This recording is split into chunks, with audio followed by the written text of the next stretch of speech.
और ये शेर मौलाना शबीर साहब बैठे हैं, शबीर भाई उधर बैठे हैं, दो शबीरों के बीच एक फैजान बात कर रहा है। मोहब्बत है, मैं बच्चा हूँ खैर इनका, वो मेरे बड़े भाई हैं। एक शेर दुनिया में इस वक्त एक बात चल रही है। पाकिस्तान में एक मौलवी है, बहुत बड़ा खबीस इंसान मानता हूँ मैं उसको दुनिया मुफ्ती तारिक मसूद कहती है। मैं उसको मुफ्ती कुछ नहीं मानता, मैं उसको बदतमीज इंसान समझता हूँ। जिसने ये कहा था कि मेरे नबी को माशाल्लाह अनपढ़ के बोला है, मैं तो कहता भी नहीं है ना, ये हुजूर को इल्म नहीं है। बहुत से लोग कहते हैं दुनिया में। मुझे इस नाटका ने शायद मुझे लिखा, वो शेर बड़ा प्यारा कि इल्म पर गुरूर मत करो, वो खतीबे इल्म गैब है। जो ना बोले वो कंजूस, हुजूर के नाम पर। इल्म पर गुरूर मत करो, वो खतीबे इल्म गैब है। इल्म पर गुरूर मत करो,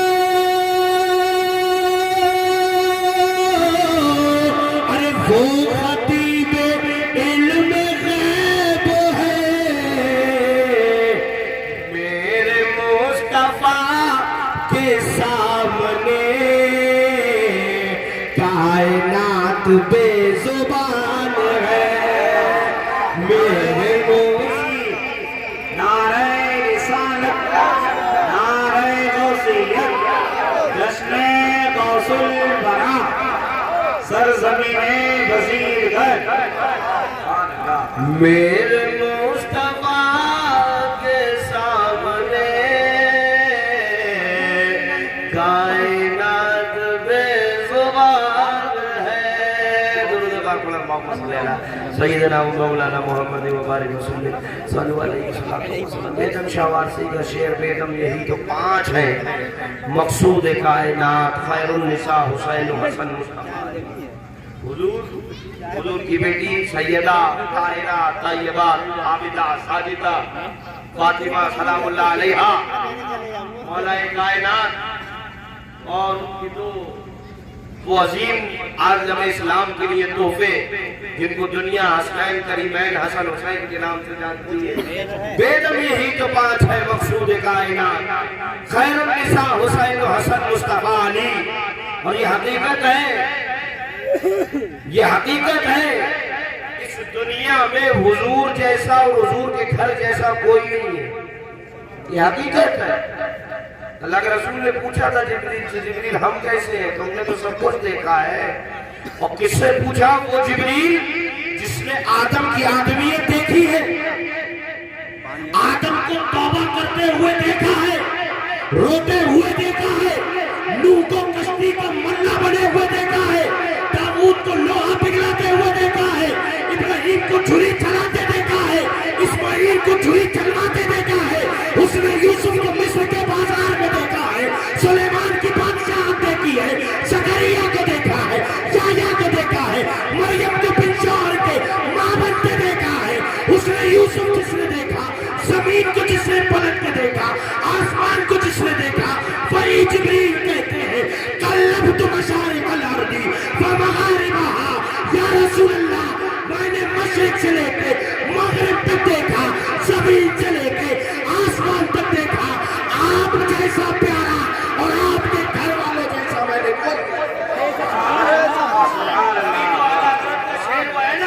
यही बोले सजा वाले चमने जहां के ढाले, मैंने सभी छान डाले तेरे पाएगा न पाए।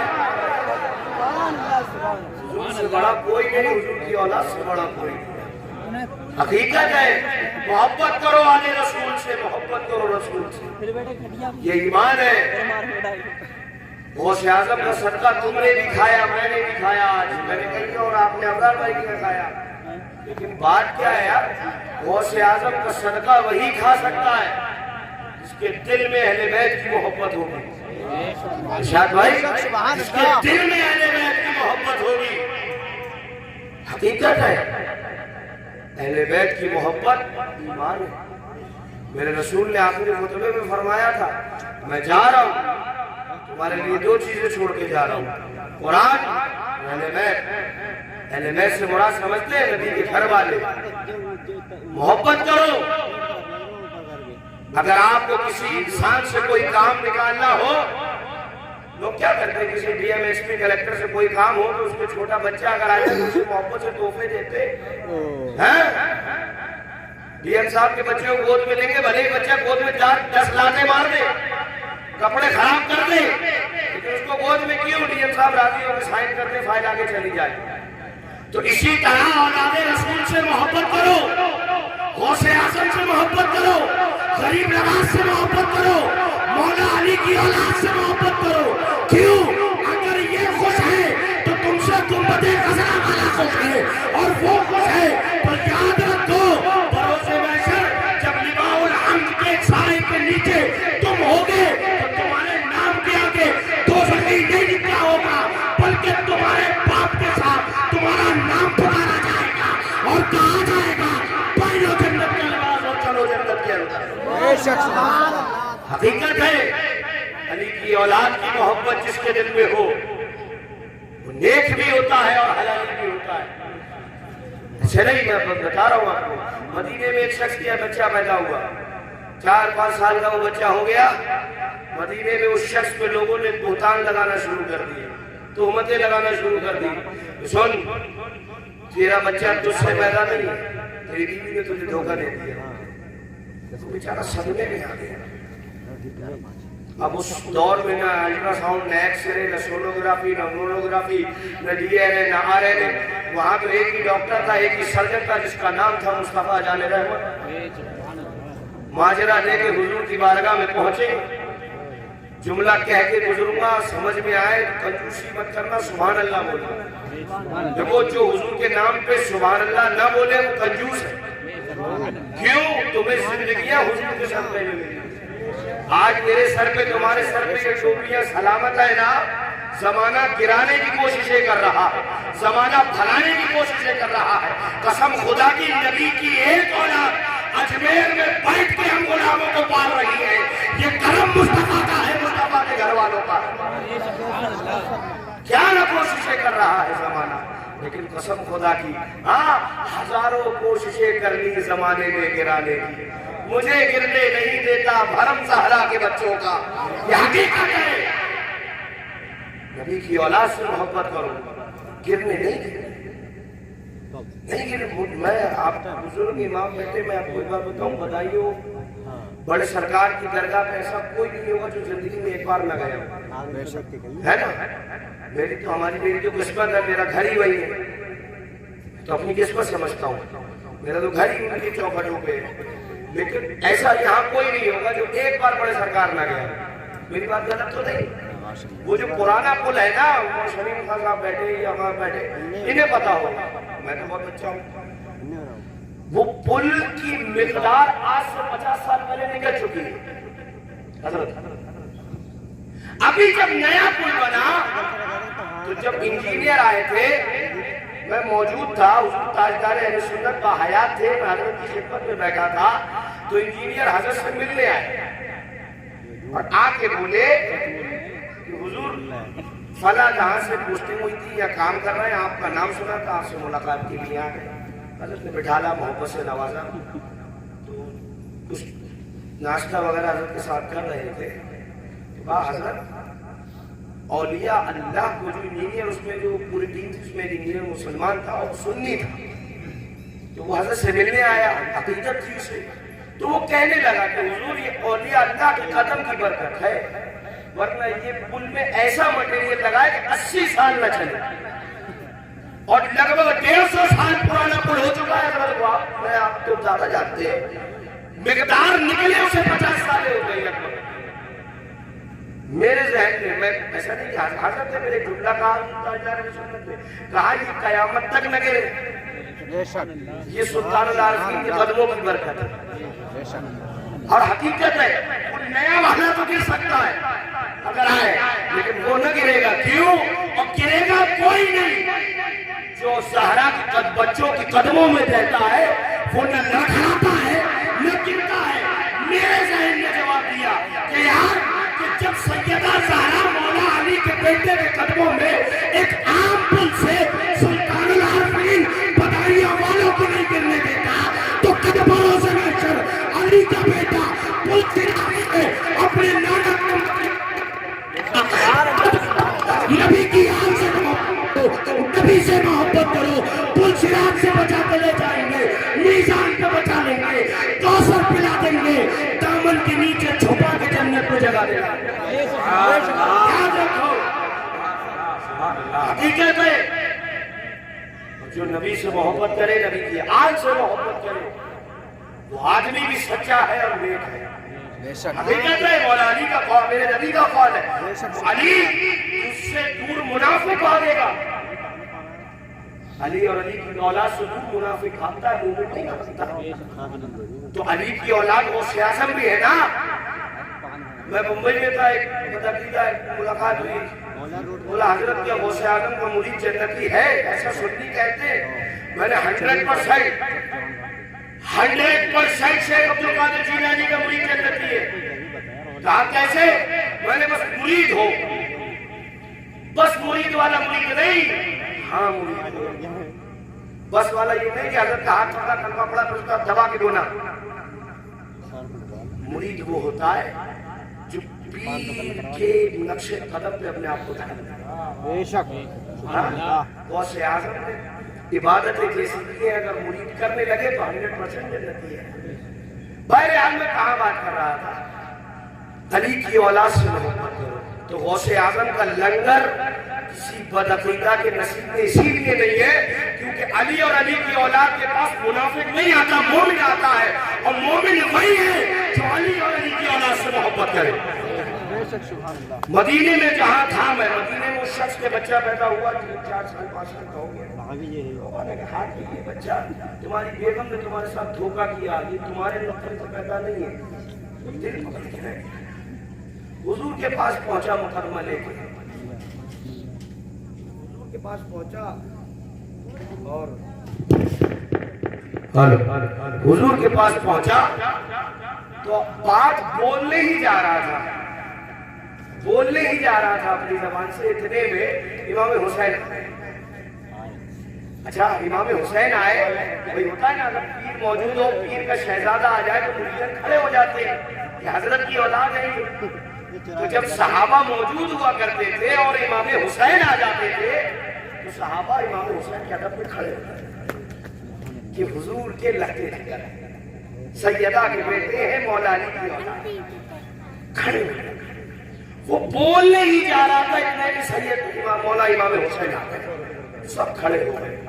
वो शख्स भी खड़ा हो गया, उसका वो बच्चा भी खड़ा हो गया। इमाम हुसैन क्या था, कुछ देर इमाम हुसैन मौला नबी करीम अलैहिस्सलाम तस्लीम की गोद मुबारक में बैठे थे, चले गए। फिर हुजूर ने कहा हाँ तुम कुछ कह रहे हैं? तो शख्स ने कहा हुजूर एक मुकदमा था, माजरा था, सुलझा दे, और आप जो कह देंगे वो सच है। मौलाना शमीर साहब पहले पूछ ले, हुजूर को लोगों ने, काफिरों ने जादूगर तो कहा होगा, माज़अल्लाह, लेकिन कभी झूठा नहीं कहा होगा, ये हकीकत थी। उलमा बैठे तो कहा हुजूर आप जो कहते हैं कि वो सदाकत है। अच्छा लोग ये कहते हैं कि ये मेरी औलाद नहीं है, मेरी बीवी ने मेरे साथ धोखा कर दिया, ऐसे नहीं, ये तेरी औलाद है। बोलो सुभान अल्लाह। बोला तेरी औलाद है, तू इसका बाप है, ये तेरी औलाद है। का फैसला हो गया, और का फैसला आज के लिए नहीं, अब कयामत तक के लिए हर मुसलमान के लिए। कहा कैसे?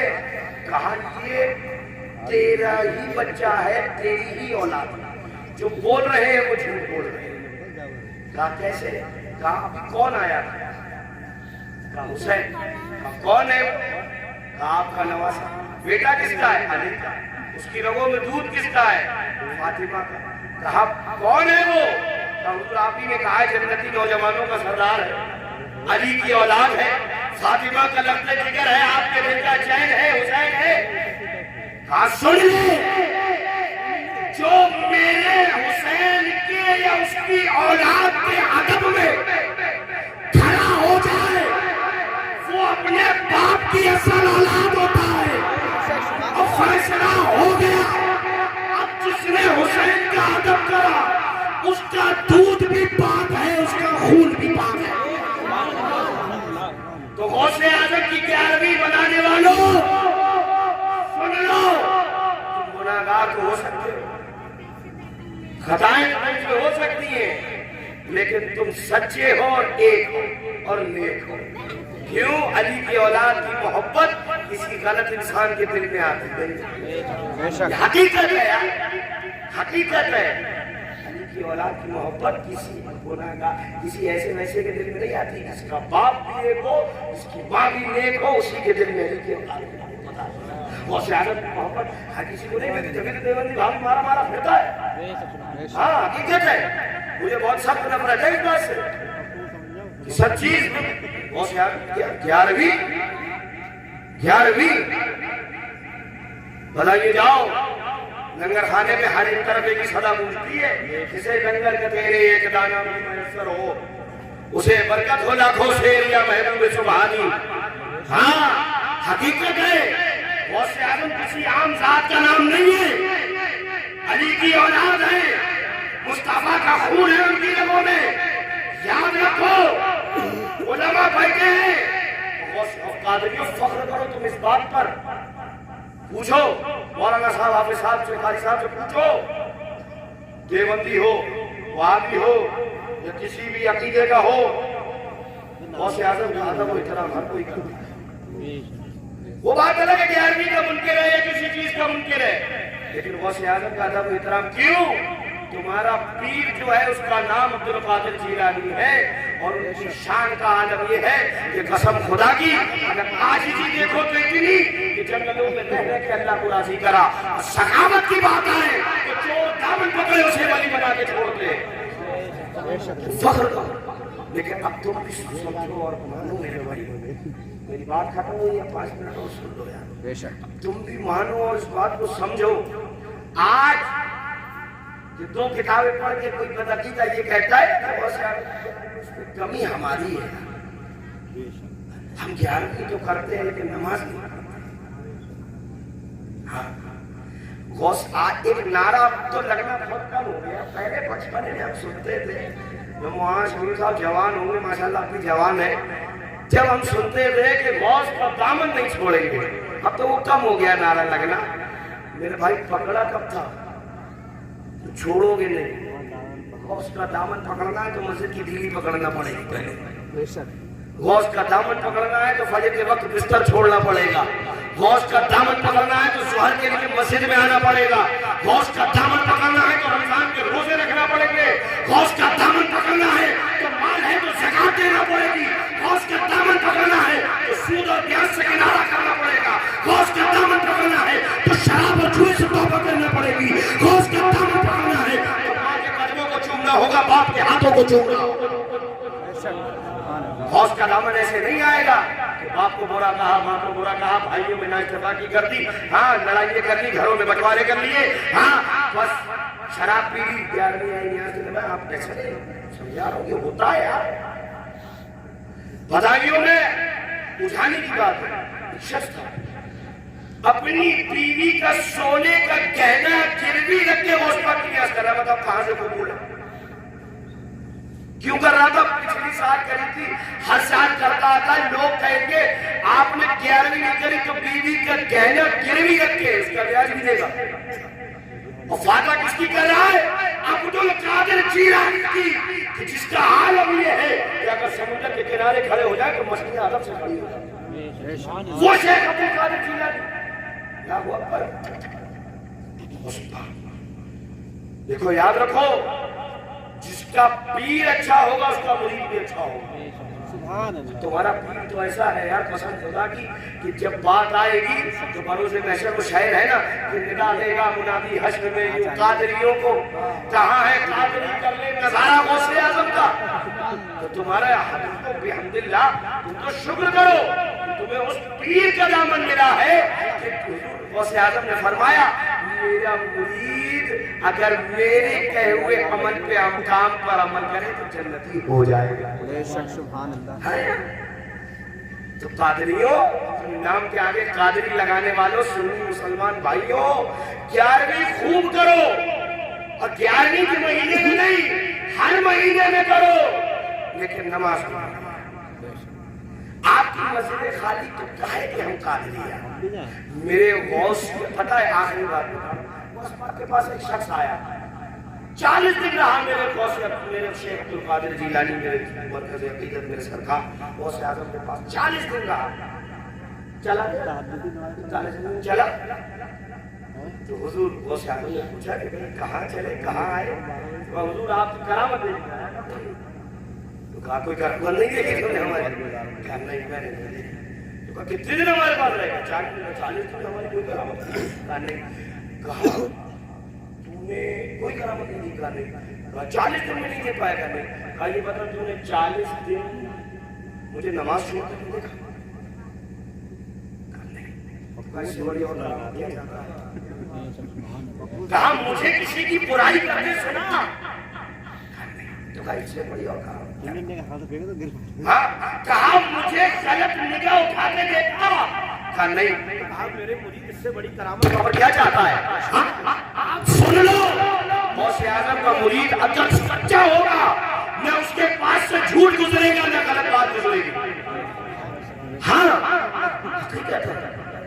लंगर पकाओ, खूब खाओ, दबा के खाओ, गरीबों को पकड़ पकड़ के खिलाओ, लेकिन नमाज भी पढ़ो, नमाज भी पढ़ो, क्योंकि नमाज गौसे आज़म तुमसे राजी हो जाए।